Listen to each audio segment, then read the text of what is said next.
भारतीय राज्यघटनेचे शिल्पकार भारतरत्न डॉक्टर बाबासाहेब आंबेडकर यांना मानवंदना अर्पित करतो आणि ज्यांनी माझ्यासारखे असंख्य कार्यकर्ते घडवले, ज्यांच्याकडे नेतृत्व होतं, वक्तृत्व होतं, कर्तृत्व होतं, निर्णय क्षमता होती, हिम्मत होती, संघर्ष होता, असे आपल्या सर्वांचे लाडके नेते,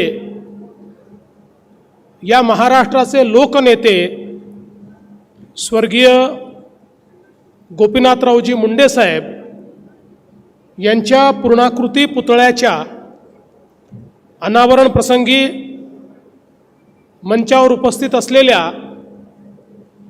मुंडे साहेबांचा वारसा अत्यंत समर्थपणे चालवणाऱ्या आमच्या भगिनी सौ पंकजाताई मुंडे, लातूरचे पालकमंत्री माननीय शिवेंद्रसिंहराजे भोसले, ग्रामविकास मंत्री जयकुमारजी गोरे, मंचावर उपस्थित आमदार आणि माजी मंत्री श्री धनंजयजी मुंडे, आमदार संभाजी पाटील निलंगेकर, आमदार विक्रम काळेजी, आमदार अभिमन्यूजी पवार, आमदार संजयजी बनसोडे, आणि ज्यांनी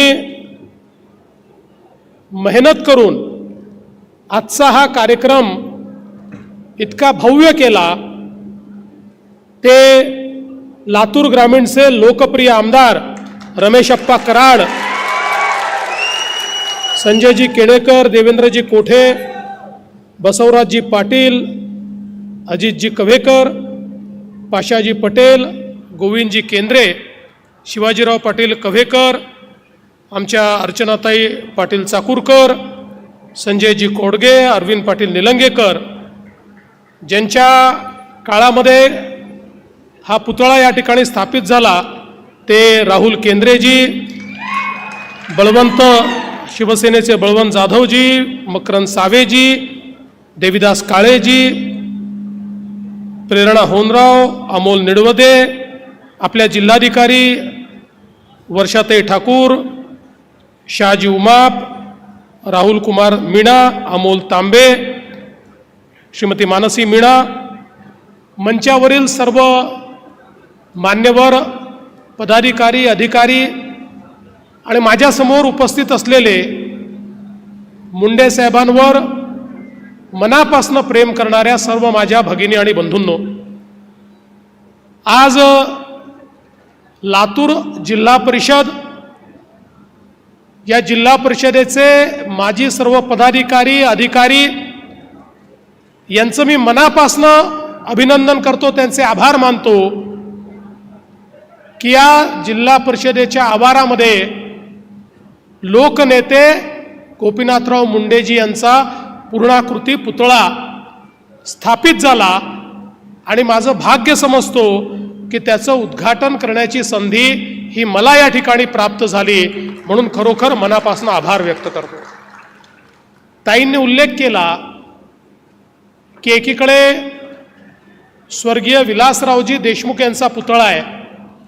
विलासरावजींनी देखील या महाराष्ट्रामध्ये मुख्यमंत्री म्हणून, देशाचे मंत्री म्हणून एक मोठी लोकप्रियता मिळवली, आणि मुंडे साहेब आणि विलासरावजी यांची मैत्री ही संपूर्ण महाराष्ट्राला माहिती आहे. त्यामुळे पुन्हा एकदा दोन्ही मित्र स्मारकाच्या स्वरूपातही आजूबाजूला आले, ही देखील मला असं वाटतं एक विलक्षण अशा प्रकारचा हा योगायोग या ठिकाणी आहे. आपण जर गोपीनाथरावांचं संपूर्ण जीवन बघितलं तर सातत्याने संघर्ष करणारे गोपीनाथराव आपल्याला पाहायला मिळतात, आणि अगदी सामान्य कार्यकर्त्यापासनं तर देशाच्या मोठ्यातल्या मोठ्या पदापर्यंत त्यांनी केलेली वाटचाल ही त्यांच्या मेहनतीतून, त्यांच्या संघर्षातून साकार झाली आहे. खरं तर आपण विचार करा, अवघ्या 35-37व्या वर्षी गोपीनाथराव भारतीय जनता पक्षाचे अध्यक्ष झाले. महाराष्ट्रामध्ये त्यावेळच्या भारतीय जनता पक्षाच्या नेतृत्वाने हा निर्णय केला की आपल्याला तरुण रक्त हवं आहे, आपल्याला नवीन रक्त हवं आहे. आपल्याला हा पक्ष जर मोठा करायचा असेल तर संघर्ष करणारी तरुणाई ही एकत्रित केली पाहिजे.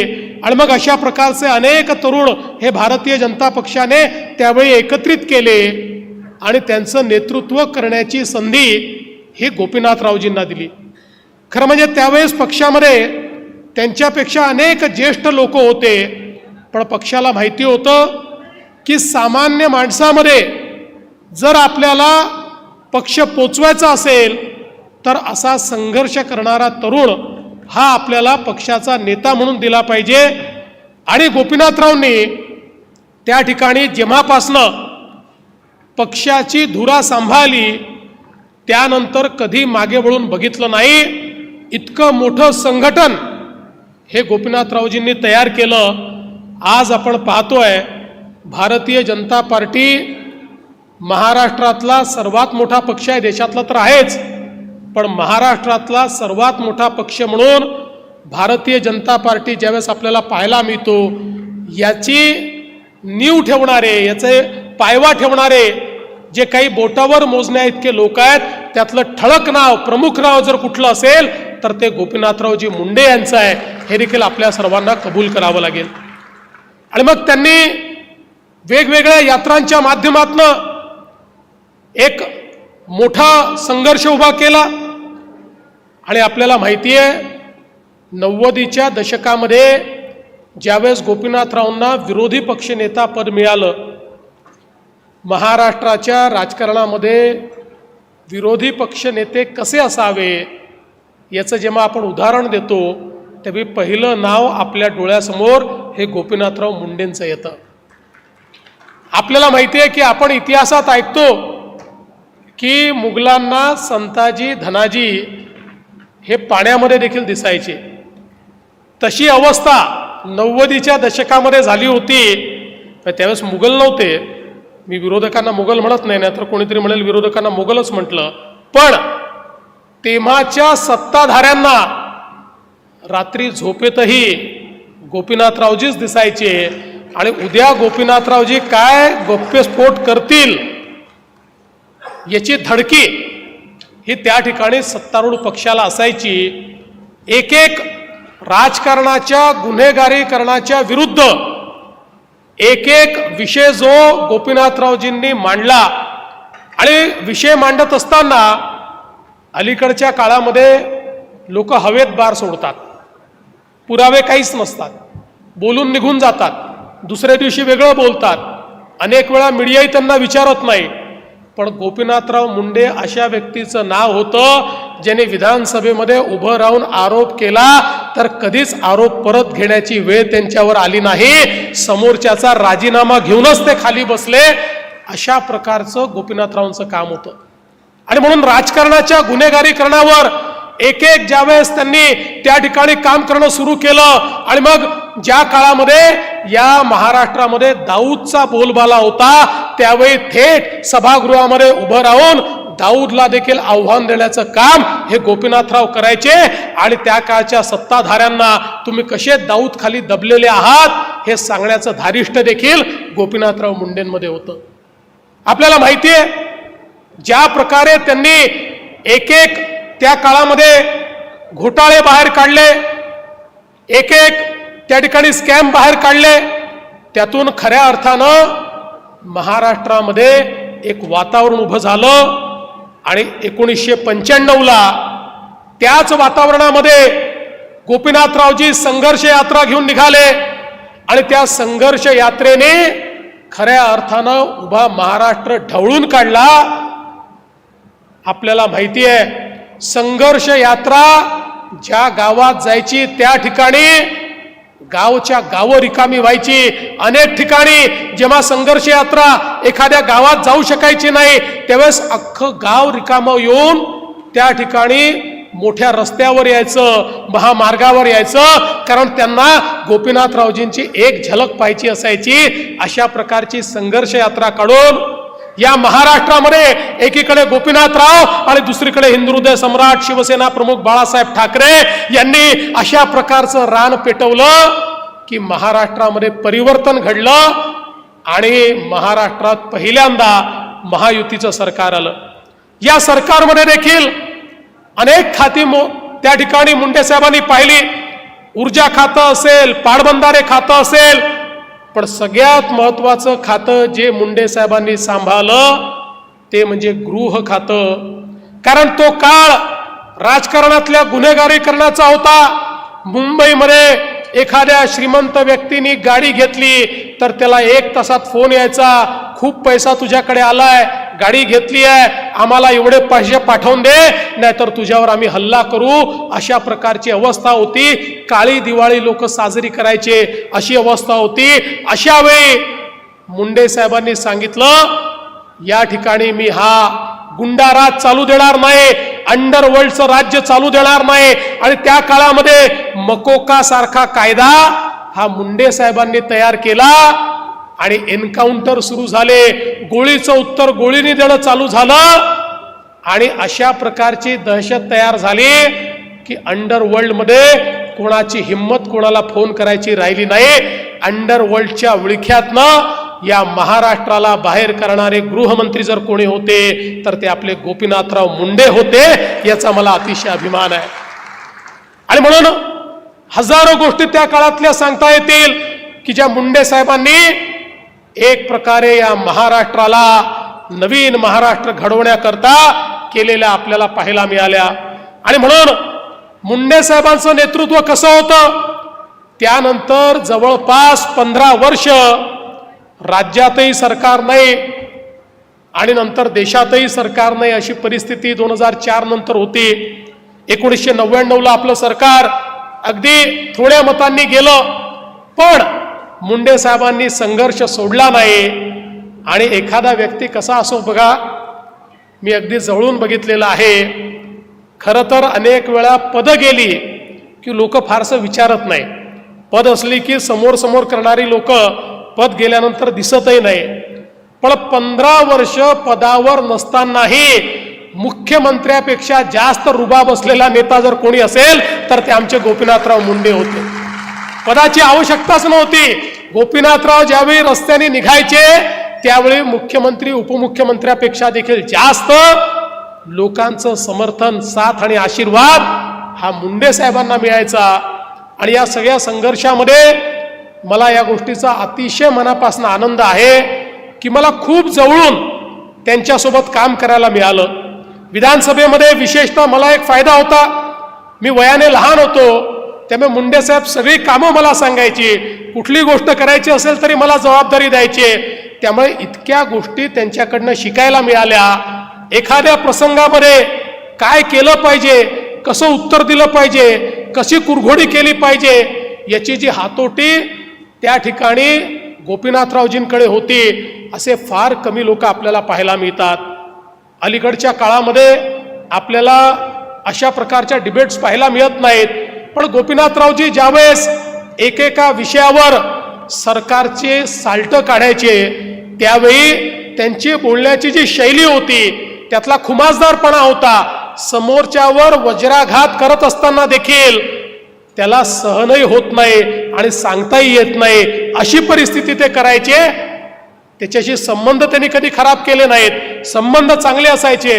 पण मी तुम्हाला सांगतो, गोपीनाथरावजींनी सगळ्यात मोठी शिकवण काय दिली जी माझ्या जीवनामध्ये मी अनेक वर्ष पाहतो आणि पाहिली आहे. आणि मला असं वाटतं की जे काही थोडं बहुत यश मला मिळालं ते त्या शिकवणीमुळे मिळालं. मला गोपीनाथरावजी एक दिवस म्हणाले, देवेंद्र एक लक्षात ठेव, सत्ता जी असते ती अशी असते की ती अनेक आमिष आपल्याला दाखवते. सत्ता ही अनेक वेळा आपल्याला वश करते, पण लक्षात ठेव सत्तेशी संघर्ष करायला शिक. ज्या दिवशी विरोधी पक्षात असताना सत्तेशी समझोता करशील त्या दिवशी कदाचित संपत्ती मोठी होईल पण नेतृत्व कधी मोठं होऊ शकणार नाही. आणि म्हणून सत्तेशी समझोता करू नकोस. आणि मी जीवनभर ते पाहिलं. जोपर्यंत विरोधी पक्षात होतो तोपर्यंत पाहिलं. मध्ये 2.5 वर्ष पुन्हा एकदा विरोधी पक्षात जायची वेळ आली. एकही दिवस सत्ता पक्षाच्या नेत्यांना झोपू दिलं नाही. कारण माझ्यासोबत गोपीनाथराव मुंडेंची शिकवण होती. सत्तेशी संघर्ष करायचा, सत्तेशी समझोता करायचा नाही. तो समझोता कधी केला नाही. आज मला खरं म्हणजे अनेक प्रसंग आठवतात. सभागृहामध्ये कितीही अडचणीची परिस्थिती असली, कितीही संघर्षाची वेळ असली, कितीही सभागृहामध्ये गदारोळ असला आणि मुंडे साहेब उभे राहिले, अख्खं सभागृह शांत बसायचं आणि मुंडे साहेबांचं भाषण ऐकायचं. सभागृहाच्या पेच प्रसंगामध्ये अनेक वेळा ज्यावेळी सभागृहाचे अध्यक्षांना आता सभागृह कसं सांभाळावं असा प्रश्न निर्माण व्हायचा, ते हळूच मुंडे साहेबांकडे पाहायचे. मग मुंडे साहेब तर विरोधी पक्षात होते पण एक जबाबदार नेते होते. जबाबदार नेता हा सत्ता पक्षात असो की विरोधी पक्षात असो तो कधीही आपल्या विधानसभेची पत खाली जाऊ देत नाही. आणि मग त्यांनी बघितल्याबरोबर मुंडे साहेबांच्या लक्षात यायचं की आता हे सभागृह सांभाळण्याची जबाबदारी आपली आहे. आणि मग मुंडे साहेब उभे राहायचे आणि त्या ठिकाणी ते सभागृह सांभाळायचे आणि सभागृहातलं वातावरण हे पूर्णपणे त्या ठिकाणी परिवर्तित व्हायचं. अनेक वेळा आम्ही बघायचो मुंडे साहेबांची एक स्टाईल होती पण एखाद्या व्यक्तीचं जे चरित्र असतं ते किती स्ट्रॉंग असतं, एखाद्या व्यक्तीबद्दल कन्व्हिक्शन किती स्ट्रॉंग असतं. अनेक वेळा बोलत असताना मुंडे साहेबांना कागद सापडायचे नाही. मुंडे साहेबांना कागद पाहून बोलायची सवय नव्हती. कागद त्यांचा पीए खूप द्यायचा आणि ते नेमके कागद हरवायचे आणि मग पुराव्यादाखल आलेला कागद त्यांना कधी सापडायचा नाही. मग जो कोरा कागद मिळेल तो कोरा कागद दाखवायचे, हा माझ्याकडे पुरावा आहे. पण कोणाची हिंमत नव्हती मुंडे साहेबांना विचारायची की दाखवा मुंडे साहेब तुमच्याकडे काय पुरावा आहे. लोकांना माहिती होतं मुंडे साहेबांनी कागद दाखवला म्हणजे नक्की त्यांच्याकडे पुरावा असेल. त्यांचा कोरा कागद देखील पुरावा म्हणून अख्खं सभागृह स्वीकारायचं. ही मुंडे साहेबांची काम करण्याची पद्धती होती. आणि म्हणून महाराष्ट्राच्या कानाकोपऱ्यामध्ये मुंडे साहेबांनी पक्ष वाढवला. आणि हे सगळं करत असताना एक गोष्ट अजून त्यांच्याकडनं शिकायला मिळाली, ती म्हणजे सामाजिक न्यायाचं कन्व्हिक्शन. मुंडे साहेबांनी सामाजिक न्यायाची कास कधी सोडली नाही. त्याकरता त्यांना राजकारणामध्ये काही अडचणी देखील सहन कराव्या लागल्या पण मुंडे साहेब हे नेहमीच आपल्या विचारांवर अडिग राहिले. ज्यावेळी मराठवाड्यामध्ये मराठवाडा विद्यापीठाचं नामविस्तार डॉक्टर बाबासाहेब आंबेडकरांच्या नावाने करायचा, याच्यावर 2 गट झाले होते, मोठी आंदोलनं चालली होती. त्यावेळी मुंडे साहेबांनी कन्व्हिक्शनने हे सांगितलं की नाही, या ठिकाणी मराठवाडा विद्यापीठाचा नामविस्तार झाला पाहिजे आणि त्याला भारतरत्न डॉक्टर बाबासाहेब आंबेडकरांचं नाव लागलं पाहिजे. आणि त्याकरता संघर्ष केला, त्याकरता जेलमध्ये गेले, त्याकरता मोठ्या प्रमाणात आंदोलनं मुंडे साहेबांनी केली. त्याचा काही परिणाम देखील राजकीय परिणाम त्यांना भोगावा लागला पण त्यांनी कधी त्याची चिंता केली नाही.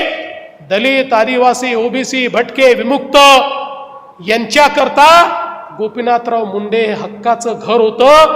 गोपीनाथराव मुंडे हे आपले नेते आहेत, हे आपल्या न्यायाकरता लढतात, अशा प्रकारचं कन्व्हिक्शन होतं. आणि मुंडे साहेबांनीही कधी हा लढा सोडला नाही. किंबहुना महाराष्ट्रातल्या या सगळ्या समाजाला जो मोठ्या संख्येनं आहे पण जाती जातीमध्ये विखुरलेला आहे, अशा सगळ्या समाजाला एकत्रित करून तुम्ही एकत्रित आलात तर तुम्हाला नेतृत्व मिळेल, तर तुम्हाला निवडून येता येईल, अशा प्रकारची विजिगीषू वृत्ती या समाजामध्ये त्यांनी तयार केली आणि त्यातनं एक मोठ बांधली. आणि आज आपण पाहतोय वंचितातल्या वंचित समाजाचे लोकही आपल्याला विधानसभेमध्ये आमदार म्हणून पाहायला मिळतात.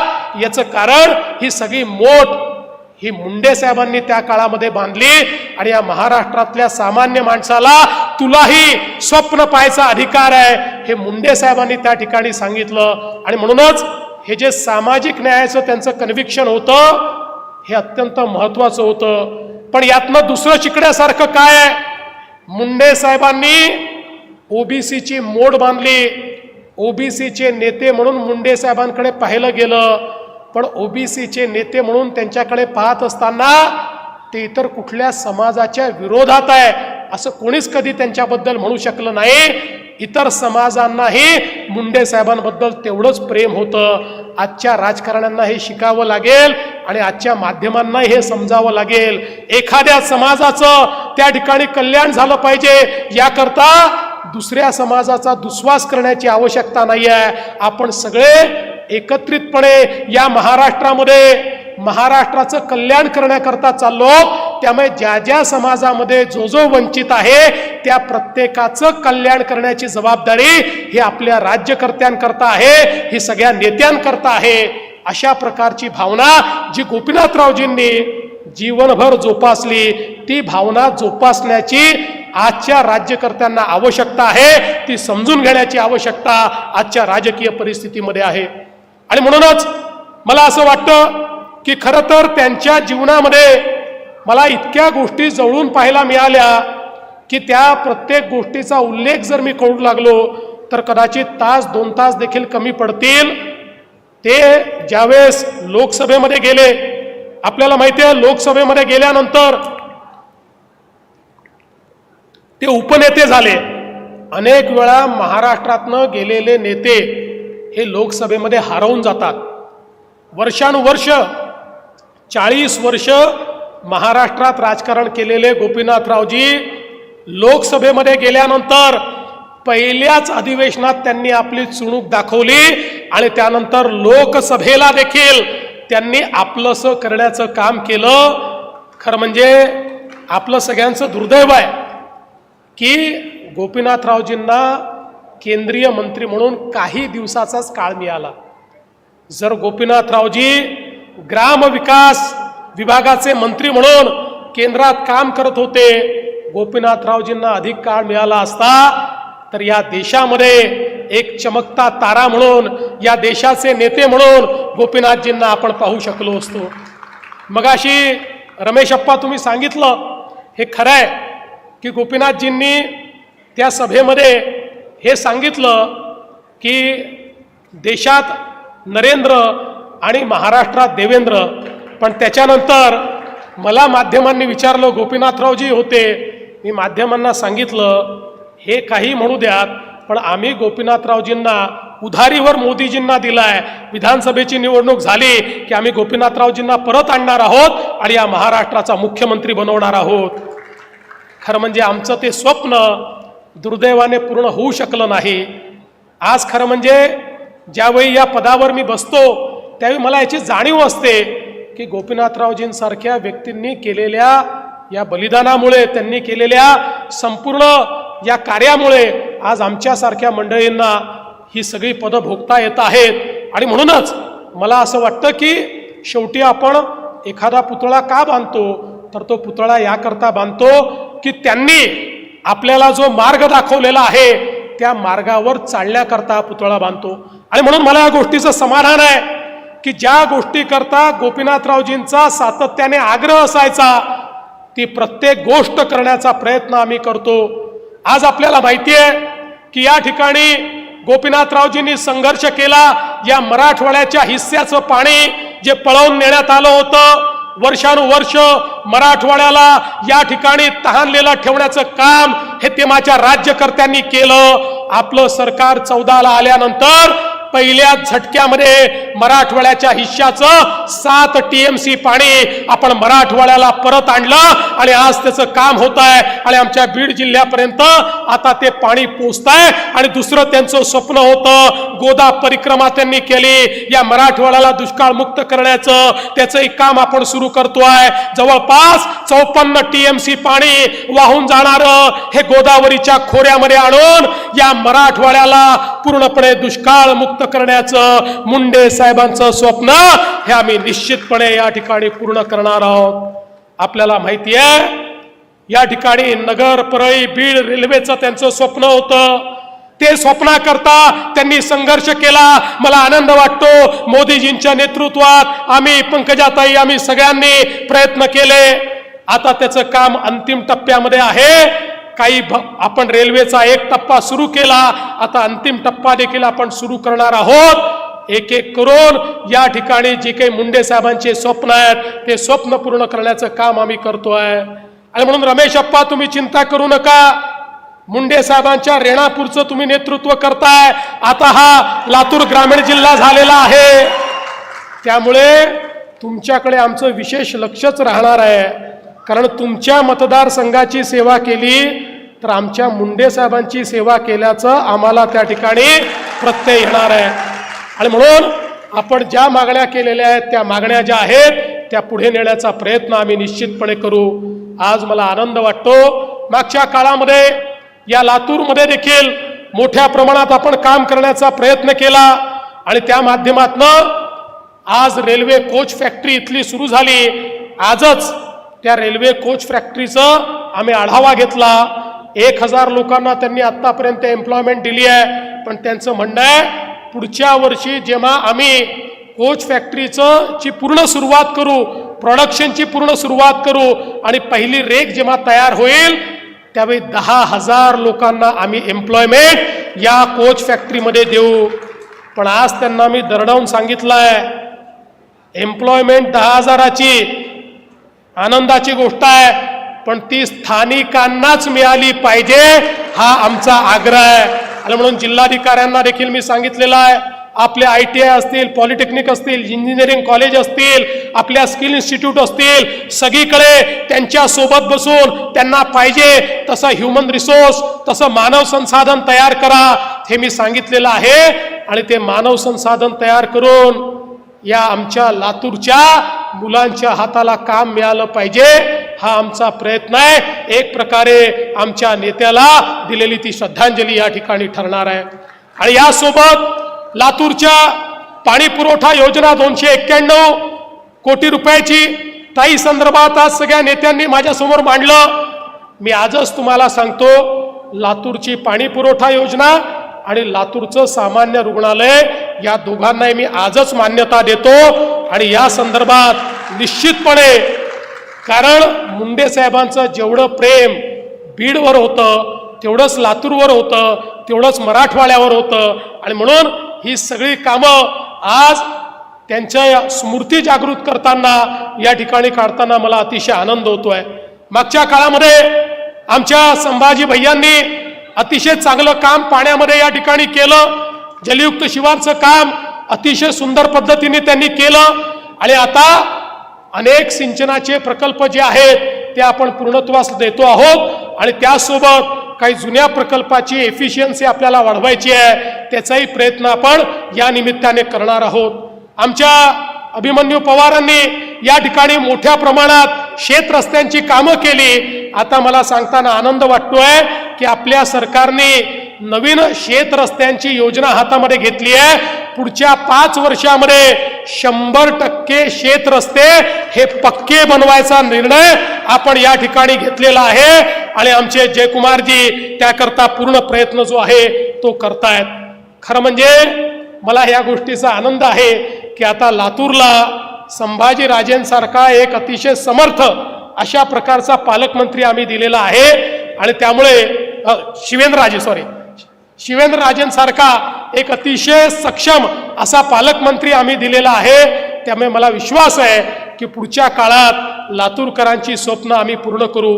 आणि म्हणून आज या निमित्ताने पुन्हा एकदा मी आपल्या सर्वांना आश्वस्त करू इच्छितो की मुंडे साहेबांनी या ठिकाणी जो मार्ग दाखवलेला आहे, समाजातल्या शेवटच्या व्यक्तीला विकासाच्या मुख्य धारेमध्ये आणण्याचा, समाजाला संघटित करून संघर्ष करून त्यातनं समाजापर्यंत विकास पोहोचवण्याचा, हे सगळे स्वप्न पूर्ण करण्याचं काम आम्ही करू। आज पंकजाताई या ठिकाणी अतिशय समर्थपणे हा वारसा चालवतायत आणि निश्चितपणे आपण सगळे मिळून हा वारसा कसा पुढे नेता येईल याचा प्रयत्न करूया। मी पुन्हा एकदा आपल्या सर्वांचे मनापासून आभार मानतो, आपल्या जिल्हा प्रशासनाचे आभार मानतो आणि माझं बोलणं संपवतो। धन्यवाद। जय हिंद, जय महाराष्ट्र। धन्यवाद साहेब। खरं तर थोर महात्मे होऊन गेले, चरित्र त्यांचे पहा जरा, आपण त्यांच्या समान व्हावे हाच सापडे बोध खरा. हे मुंडे साहेबांचे विचार आणि आम्हाला मुंडे साहेबांचा विचाराचा गाडा पुढे नेणारे आदरणीय देवेंद्रजी फडणवीस साहेबांचे मनापासून धन्यवाद. यानंतर या देखण्या कार्यक्रमाचं आभार प्रदर्शन करण्यासाठी मी माननीय बसवराजजी पाटील साहेब भारतीय जनता पार्टीच्या जिल्हाध्यक्षांना विनंती करतो की आपण आभार प्रदर्शन करावं. आदरणीय स्वर्गीय लोकनेते व मराठवाड्याचे भूषण गोपीनाथरावजी मुंडे साहेबांच्या पुतळ्याचं अनावरणाचं या ठिकाणी आपण कार्यक्रम पार पाडत आहोत. ज्यांच्या शुभ हस्ते या पुतळ्याचं अनावरण झालं ते आपल्या या महाराष्ट्राचे लोकप्रिय दूरदृष्टी सर्वसामान्य माणसांचं हित एक विकसित महाराष्ट्र म्हणून ज्यांनी या महाराष्ट्राला पुढे घेऊन जाण्याचा प्रयत्न करतायत ते आपले नेते आदरणीय मुख्यमंत्री देवेंद्रजी फडणवीस साहेब यांचा आपण या ठिकाणी मनापासून आभार मानूया. आणि इतर सर्व मंत्री महोदय आमदार सर्वांचं मी या ठिकाणी मनापासून आभार मानतो. आणि आपण एवढ्या मोठ्या संख्येनं उपस्थित राहिलात त्याबद्दल आपलंही मनापासून आभार मानतो आणि धन्यवाद. आभारी आहे.